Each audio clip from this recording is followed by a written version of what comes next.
Good morning. இன்னைக்கு அவன் பார்க்க போகிறது வந்துட்டு டிவிஎஸ்ல வந்து ஜஸ்ட்டு பார்க்க போகிறோம். ஜஸ்ட்டில் வந்து 2 வேரியன்ட் இருக்குது. ஃபர்ஸ்ட் வேரியன்ட் வந்து டர்க்கிஸ் ப்ளூ இருக்கும், ரெண்டாவது வேரியன்ட்ல வந்து மேட் ஃபினிஷ் இருக்கும். ரெண்டுலேயுமே வந்துட்டு என்ன கலர்ஸ் இருக்குன்னா, இந்த மாடலில் வந்து 2 கலர் வரும். டர்க்கிஸ் ப்ளூ ஒன்று வரும், ஒயிட் கலர் ஒன்று வரும். ரெண்டாவது மாடல் மேட் சீரியஸ், அதில் வந்து மேட் ஃபினிஷ் பண்ணியிருப்பாங்க. அதில் வந்துட்டு உங்களுக்கு 4 கலர் வரும். Red, black, violet, blue colour ஒன்று வரும். 4 கலர் வரும் உங்களுக்கு. இப்போ நம்ம பார்க்க போகிறது ஃபர்ஸ்ட் மாடல் பார்க்க போகிறோம். இதில் வந்துட்டு 10 இன்ச்சு அலாய் வீல் வந்து கொடுத்துருப்பாங்க, ஃப்ரண்ட் அண்ட் பேக் ரெண்டுலேயுமே.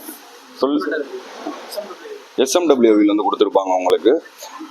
இதில் இருக்கிற டயர் வந்துட்டு ரெண்டுமே வந்துட்டு உங்களுக்கு டியூப்லெஸ் டயர் தான் இருக்கும். நீங்கள் பஞ்சர் ஆனாலுமே நியரஸ்ட் பக்கத்தில் இருக்கிற லொக்கேஷன் வரையும் நீங்கள் போய்க்கலாம். இதில் முன்னாடி வந்துட்டு டெலஸ்கோபிக் சஸ்பென்ஷன் கொடுத்துருப்பாங்க. டெலஸ்கோபிக் சஸ்பென்ஷன் இருக்கிறனால நீங்கள் மேடு பள்ளத்தில் ஏறி இறங்குறப்ப உங்களுக்கு சஸ்பென்ஷன் நல்லாயிருக்கும், ஷோல்டர் பெயின் எதுவும் வராது. முன்னாடி வந்து SPI பிரேக்கிங் சிஸ்டம் கொடுத்துருப்பாங்க. SPIனா சிங்கர்னைஸ் பிரேக்கிங் சிஸ்டம் கொடுத்துருக்கனால காம்பி பிரேக்கிங்னு சொல்லுவாங்க இதை.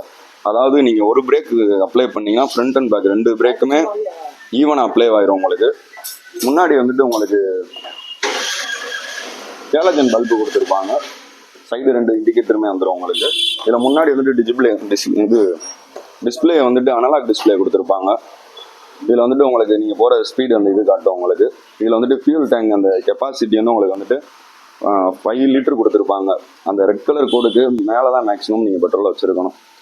அந்த ரெட் கலர் கோடுல இருந்துச்சுன்னா உங்களுக்கு 1 லிட்டர் பெட்ரோல் இருக்குன்னு அர்த்தம். எப்பயுமே வண்டியில் வந்து நீங்கள் 1 லிட்டர் பெட்ரோல் வச்சுருந்தீங்கன்னா உங்களுக்கு வண்டி ஓட்ட நல்லா கம்ஃபர்டபுளாக இருக்கும்.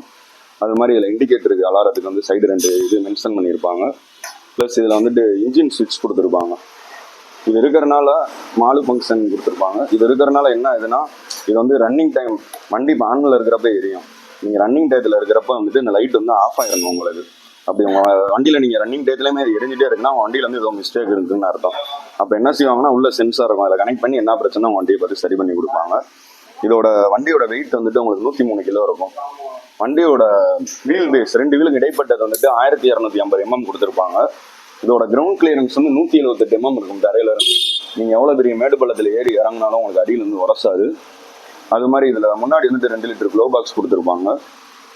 சீட்டு வந்துட்டு 740 mm கொடுத்துருப்பாங்க. 2 பேரும் நீங்கள் கம்ஃபர்டபுளாக உட்காந்து போய்க்கலாம். அண்டர் சீட் ஸ்டோரேஜ் வந்துட்டு 19 லிட்டர் கொடுத்துருப்பாங்க. ஆப் சைஸ் ஹெல்மெட் வச்சுக்கலாம், ஃபுல் சைஸ் ஹெல்மெட் வைக்க முடியாது. வேறு ஏதாவது அடிஷ்னலாக நீங்கள் திங்ஸ் ஏதாவது வச்சுக்கலாம். இதில் உங்களுக்கு அடிஷ்னலாக மொபைல் சார்ஜர் வந்து ஃபிட் பண்ணி கொடுத்துருவாங்க. உங்களுக்கு ஃபியூல் டேங்க் கெப்பாசிட்டியுமே பேக்கில் தான் இருக்கும். 5 லிட்டர் கெப்பாசிட்டி கொடுத்துருப்பாங்க. இதில் பின்னாடி வந்துட்டு 5 ஸ்டெப் அட்ஜஸ்டபிள் சாக்கப்சர் கொடுத்துருப்பாங்க. சாக்கப்சர் இருக்கிறதுனால நீங்கள் மேடு பள்ளத்தில் ஏறி இறங்குறப்போ உங்களுக்கு லாங் ட்ராவல் போகிறப்போ கம்ஃபர்டபுளாக இருக்கும். உங்களுக்கு பேக் பெயின் அந்த மாதிரி எதுவும் வராது உங்களுக்கு. வீல் பேஸ் வந்துட்டு 1250 mm இருக்கும். தேங்க்யூ. அது சொல்லிட்டேன், முதலே சொல்லிட்டேன்.